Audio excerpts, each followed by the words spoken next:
Ladies and gentlemen, a graduation with no guests. My uncle said this while recording me in the empty hall I had paid for.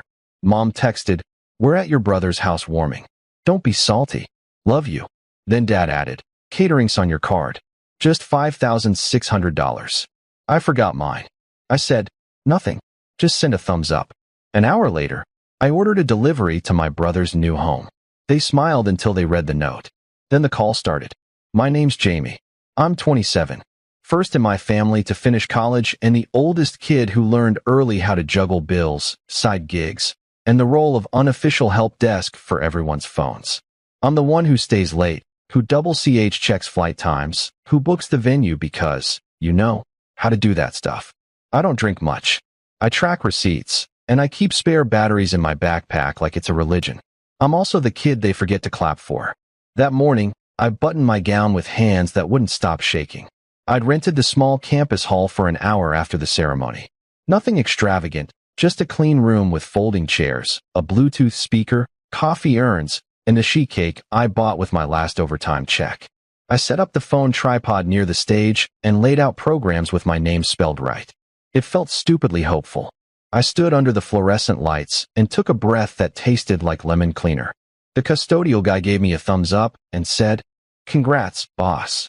I smiled like I believed him. 5 minutes passed. 10 students drifted by with parents and balloons. Each wave like a reminder. Each hug like a mirror I couldn't step into. My phone stayed stubbornly quiet. The group chat where my family normally spam brunch photos turned into a dead blue bubble. "Ladies and gentlemen, a graduation with 0 guests." My uncle said way too loud, as he filmed me from the doorway like I was a UFO sighting. He panned across the empty chairs and whistled. "Historic." I stared at the lens. My throat went dry. He laughed. "I'm just kidding, kiddo. They are running late."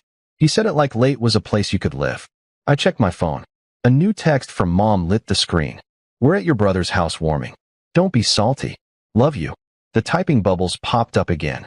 Another message followed before I finished reading the first. "Dad, catering's on your card. Just $5,600. I forgot mine." My hand tightened around the phone.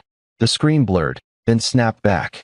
I felt the stupidly careful tape holding the sheet cake box pull like it might give just from the air. Uncle kept filming. "Smile." I did not smile.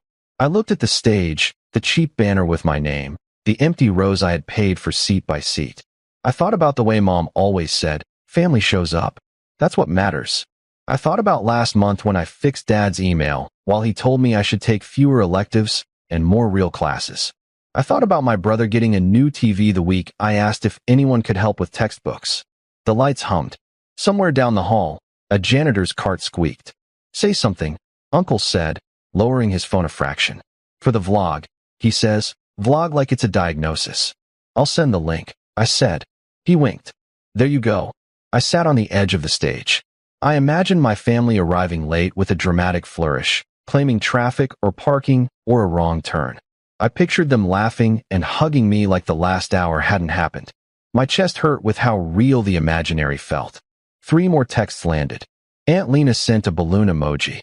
My brother sent a boomerang of champagne popping in his new kitchen. Mom sent a photo of a cheese board with the caption, "Proud of you." The cheese board was in focus. The U was not. I breathed in out. The air smelled like sugar and dust. "Want me to cut the cake?" Uncle asked. "Not yet," I said. He checked his watch. "I can't stay long. Traffic." "Uh-huh." I stood up and adjusted the banner because that's what I do when things are breaking. I straighten smaller things and pretend it helps. The Bluetooth speaker reconnected itself with a cheerful chime.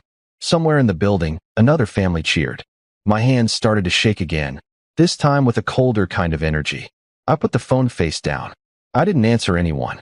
I didn't ask them to come. I didn't beg. I just listened to the fluorescent buzz and the tiny sharp sound of my heart trying to be quiet. Uncle filmed the last slow pan and said soft enough that I almost missed it. "Tough crowd." I nodded. "Yeah." He left. The door clicked shut and the empty room felt like a statement. I stared at the cake. I thought about slicing it into perfect rectangles and boxing it. Like closeness could be rationed if you cut carefully. I didn't move. When the hour ended, I stacked the chairs I'd set out for them. I folded the banner and slipped it into my backpack with the carefulness you use for souvenirs. I walked to the door, turned off the light, and let the dark tell the truth the group chat wouldn't. I didn't cry. I didn't post. I just stood in the hallway and let the silence settle over me like a coat I should have put on years ago. My family's thing has always been pretending the barn is not on fire while asking me to hold the hose and pay the water bill. Mom says I'm good with money, which in our house translates to you absorb the hit. Dad calls me responsible, which means he expects me to be uncomplaining scaffolding around other people's choices. My brother Nico calls me bank. Sometimes he says it as a joke. Sometimes he forgets to laugh. It started small. Gas money just this once. A phone bill that somehow didn't auto-pay. A deposit for Mom's dental crown that the insurance will reimburse next month. Next month became a lifestyle, then a tradition, then a rule I wasn't allowed to quit. When I got my first campus job, Dad asked for my routing number to set up transfers in case of emergencies. The emergencies always landed on weekends and during sales. Nico went through 3 phones in a year because the camera never caught light the way he wanted. My name was tied to 2 family lines, a gym membership, and the Costco card. When I reminded everyone that I was also covering rent, tuition, and the summer class that actually let me graduate on time, Mom blinked like I'd told her fire was hot. We're family, she said. We help. I stopped arguing. If I pushed back, the labels came out. Ungrateful, dramatic, selfish. If I stayed quiet, the labels shifted. Proud, our rock, such a giver. The compliments were always just down payments on a future ask. When Nico got promoted at the dealership, Dad had found him that job after 3 others hadn't worked out. We threw him a backyard party. I grilled, I bought the string lights, I Venmo'd the neighbor for the extra tables. At midnight, Nico clinked a glass, leaned into me, and said, "Hate to ask, bank, but it's tight this month." Like it was a toast. 2 months later, when I needed $120 for a lab fee, I texted the group chat, "Anyone able to cover me? I'll pay back after extra shifts." Mom replied, "Don't make this about money." Dad sent, "Plan better." Nico stayed silent. That evening he posted new sneakers with the caption, "Had to." We don't do conversations. We do noise. Whenever I try to bring up boundaries, Mom says, "After everything we've done for you." She means the winter mornings she drove me to standardized tests. The piano lessons I hated. The roof over my head. I am grateful for all of it. And I'm also tired of paying endless interest on a debt with no finish line that I thought graduation would reset the equation. Walk across a stage, get the diploma, and finally the story would change. We're proud. We'll come to you this time. Instead, Nico scheduled his housewarming the same day. Said the date was locked with the caterer and everyone already RSVP'd. As if that shocked him. As if everyone didn't mean the people who share my last name. A week before, I reminded the chat. Graduation is Saturday at 10. Reception after. Hall's booked. I even added confetti, still hopeful, somehow. Nico replied, "Oops. Housewarming starts at noon. We'll swing by if we can." Mom, don't be rigid. It's just walking across a stage. Dad, Jamie, don't start. We'll see you later. Later, in my family, lives right next to never. That night, I wrote my name on little place cards, packed plastic forks, ironed the borrowed gown. Made a playlist so the room wouldn't feel empty when people hugged me. The day came. You already know. An empty hall. My uncle's camera. Mom's text from a kitchen island that wasn't mine. The money part hit after the silence. First Dad's message, "Catering's on your card." It felt like a typo. Like a joke he'd fix with, "Haha, my bad." But then I remembered last month. He'd asked for my card to book the cap and gown because, he said, the website didn't work on his laptop. I hung up feeling included, almost warm. He'd taken a picture of my card on the dining table, so I wouldn't misplace it. I told myself it was fine, just for the feed. That if you've never had that sick, weightless feeling of knowing a number that belongs to you is currently filling someone else's plate, let me explain. Your ribcage feels at first that I didn't write back. I didn't say no. I didn't say anything. My brain kept running the math like a broken app. $5,600 is months of rent. It's a car that actually starts. It's the interest I've been sprinting from with side shifts that burn my eyes. Walking home from the hall, tassel knocking against my shoulder, I scrolled Nico's stories. New couch, new TV, people cheering under string lights. The caption, "Family first." Mom commented, "Always." Dad added a fire emoji. I set the phone down and stared at the wall. Tried to breathe in a way that didn't sound like pleading. My aunt called. Saw the stories, she said softly. How are you? Fine. I lied. Your mom says you're being sensitive. Uh-huh. She also says not to embarrass them with a scene. I looked at my empty kitchen. I'm not at their party, right? My aunt said that's why they were worried. That night, I spread my bank statements across the table like a map. My name, their charges. My card, their dinners. I highlighted dates with a squeaky yellow pen. My own breath sounded thin. Sometimes life taps your shoulder. Sometimes it grabs your face. This did both. I thought about every little sure, every it's fine, every don't worry about it, and how they built a road straight to an empty hall I had paid for. Nico posted a boomerang of glasses clinking. Mom commented, so proud of what we built. I laughed, short and sharp, surprising myself. I opened the family group chat. Fingers hovered. Typed nothing. Deleted nothing. Stared until the screen dimmed and reflected my face back at me. Tired, older around the eyes. I flipped the statements over. Wrote a single sentence on a sticky note. True. Simple. Slipped it into my pocket like a switch I wasn't ready to flip. By noon, the housewarming was in full swing. My notifications pulsed like a migraine.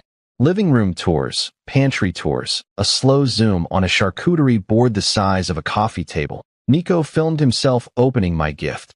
The air fryer I'd already bought him 2 months back when he said his oven ran hot. He held it up and yelled. Bank came through. He winked at the camera. Kidding. Sort of. I sat on my apartment floor, statements in a neat stack, laptop open to my bank's fraud page. Then I closed it. I wasn't ready to star in a story where I quietly fixed everything and no one learned a thing. Instead, I ordered delivery to my brother's new house. Not pizza, not flowers. 6 plain shipping boxes, rented from the same company that had delivered his bar stools. Inside each box, I placed full-color copies of every charge I'd covered over the last 4 years. Rent, phones, dentists, emergencies, every will pay you back. On top, a laminated summary with totals by person, month, category, and a QR code linking to receipts. And the note, this time printed big. This is the last thing I will ever pay for. The courier asked if I wanted a message. I typed, congrats on the new home. Return what you owe to the address on file. Nico filmed himself opening the boxes, grinning, until he saw the first page. The room went silent. 30 seconds later, Mom called. I let it ring. Then came the texts. Take it back. You're ruining your brother's day. Dad, we need to talk now. Nico, what is wrong with you? I didn't reply. Instead, I sent the PDF summary to the group chat. Effective today, my cards are frozen, my account's locked, and my number is no longer for emergencies. Replies poured in. Mom, don't be dramatic. Dad, your mother is crying. Fix this. A cousin. Wow. Harsh. I ignored them, reported fraud on the catering charge, froze my cards, and redirected everything to a P.O. box I'd opened weeks ago. Because part of me already knew. When Dad finally got me on the phone, he said, you made your brother look like a fool. He did that when he opened a box labeled receipts. I said that he hung up. Later, a text came from an unknown number. A photo of my laminated note, the total underlined in red, with messy handwriting. She's serious. Yes, I was. And for the first time, it was quiet. Not happy, not sad. Just clean silence where all the clanging used to be. Nico posted a black square. Some people only give to get. His friends dropped fire emojis like they understood. Then the bills came. The caterer called Dad when the card declined. The rental company emailed me because Dad had used my address. I forwarded contracts with my signature circled and wrote, please contact the client. This inbox closes in 48 hours. I set an auto reply. If this is a request for money, the answer is no. Mom left me a voicemail, sobbing. How could you do this to your brother? On his big day, I saved it. I saved everything. On Monday, my supervisor brought donuts with a sticky note. Proud of you, grad. A classmate sent me a photo from graduation, said my speech was her favorite. I never gave one, but I saved it anyway. That night, I blocked most of my family. Not out of spite, out of survival. A week later, Dad mailed me a $400 check with a note. Token. Move on. I returned it with a copy of the summary. Payments must be made in full or installments. Partial gestures will be returned. Nico texted, you're ruining Mom's health. Then posted a new watch. A friend commented, maybe pay your sister back. Silence followed. Mom tried again through Aunt Lena. We're family. This is ugly.so was ghosting my graduation and putting $5,600 on my card. I said. She hung up. Slowly, cousins started reaching out. One even sent $50 with a note. For cake we should have eaten. I cried in my kitchen for 10 seconds flat.